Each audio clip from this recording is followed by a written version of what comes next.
Have you noticed how much conflict there is in the United States right now with regards to ICE and the immigration conversation?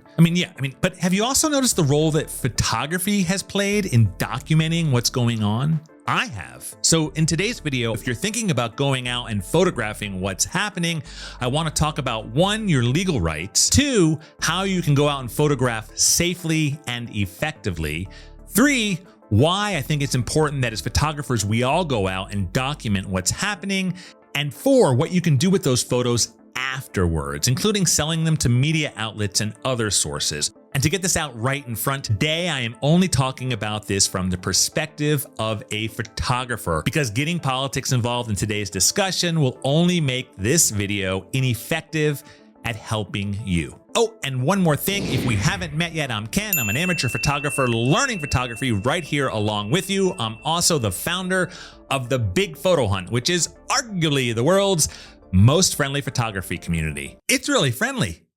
Okay, so first, in case you are living on Mars, I'm going to give you a 10-second summary of what is happening right now, exactly at this moment in time, because this is a very fluid situation. So depending on when you watch this video, things may or may not be different.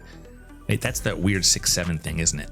Okay, so basically right now in the States, ICE is conducting immigration enforcement activities, arresting and deporting undocumented immigrants. Proponents say that these people don't belong here and they should be removed, while critics are saying that that's not necessarily the point. Not to mention, people have been killed and there really doesn't seem to be any accountability for this. Okay, let's get into what we're here to talk about. So first is the First Amendment, and you have a constitutional right to photograph and film in public. The one caveat here is that you can't interfere with law enforcement activity. And if you do, you can be lawfully removed. The thing that's important here, though, is that being lawfully removed, it means like arresting or detaining you, but all with due process. This is America. So I tell you all this because right now, things like the Constitution don't clearly seem to be being followed. And you can complain all you want about that, but you're still going to get sent down to a detention center, and none of us want that.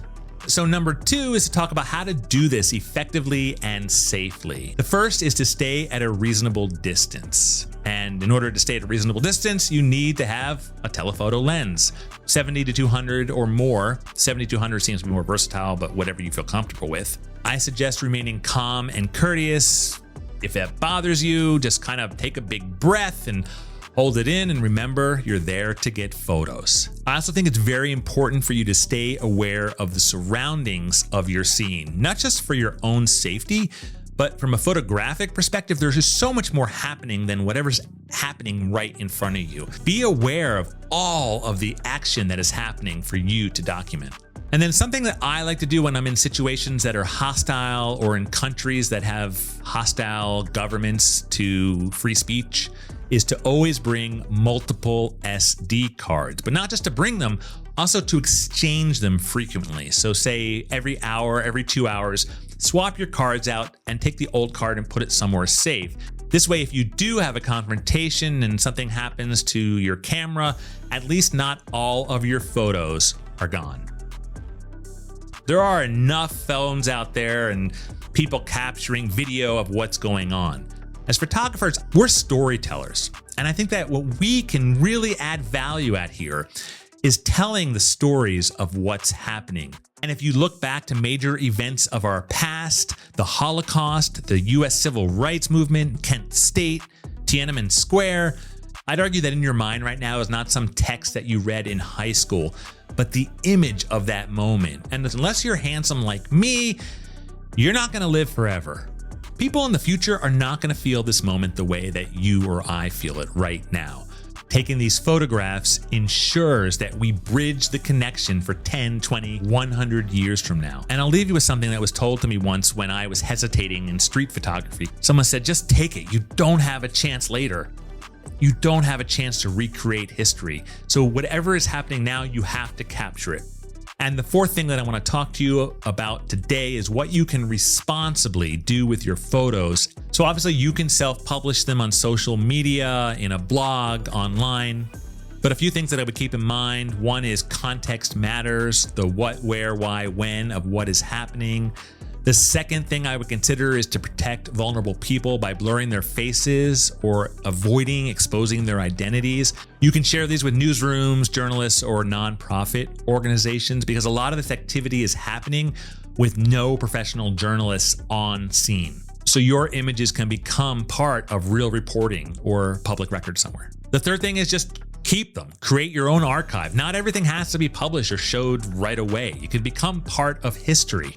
Social media platforms, who knows where they're going to go 5, 10, 20, 30 years from now, but having your photos in an archive, that keeps the history right there. The fourth option is for you to keep them and use them for legal or civic purposes. If you have the photos and they are on record or on your record, then you can use those for legal situations if they come up in the future. And finally, you can sell them or license them ethically, of course. This could be to media outlets, editorial platforms, stock photography catalogs.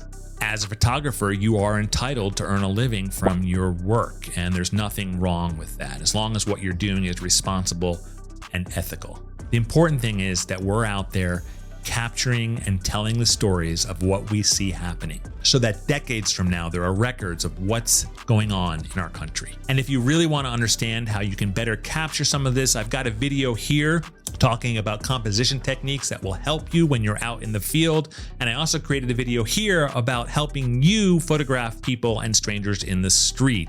And of course, I have to tell you that I am not a lawyer, and so everything in this video is just my interpretation of what's happening. Also, this is a very fluid situation, so depending on when you're watching this video, laws, rules, situations, they may have all changed. So do your research, get out there and photograph this stuff. Not only will you grow as a photographer, but you will be telling these stories 5, 10, 50, 100 years into the future. I'll see you on the big photo hunt.